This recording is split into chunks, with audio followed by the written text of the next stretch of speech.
what it was inside of you that you developed that has allowed you to keep this wonderful, energetic, joyful personality despite some challenges along the way.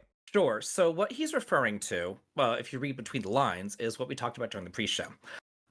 He was talking. I was talked a little bit about my coming out story, and just how it's something that I never really talk about on the channel. And I don't want to get too deep into it because I don't want to talk too much about my family or air any dirty laundry or disparage anybody. I didn't exactly have the most happy, hunky dory coming out story. Let's all eat cake and celebrate. Yay, you're gay. No, it was not like that at all in the slightest. Yeah. It was the complete opposite of that. So, whenever I talk about like I had to sell games for financial reasons, that was part of the financial reasons. And I will always be grateful for games because number one, they allowed me to get through a rough time in Mm. my life financially by holding on to them.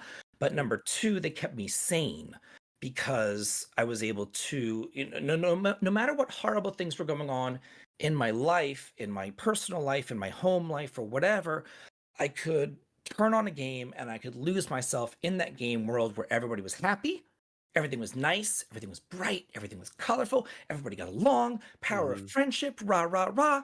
It was all good. So it allowed me to kind of keep sane and to keep a positive energy and positive outlook around life because I know that there's a lot of gay suicide, there's a lot of different issues that go on in the community, and I Mhm. was very lucky, very very lucky that I had things that kept me grounded, things that kept me stable, and I do thank gaming for that. It is one of the things that did keep me um alive, really. David, I appreciate you saying that so much. I can't tell you how many of my students over the last 10 years have had some kind of interaction with struggling with their identity, acceptance of their identity, and it really comes to fruition in our class about Final Fantasy. I remember it was probably about 8 years ago now, maybe a little bit longer, where I asked this class of 100 some odd people to write reflection papers about their own lives and relate it to the video game. And I had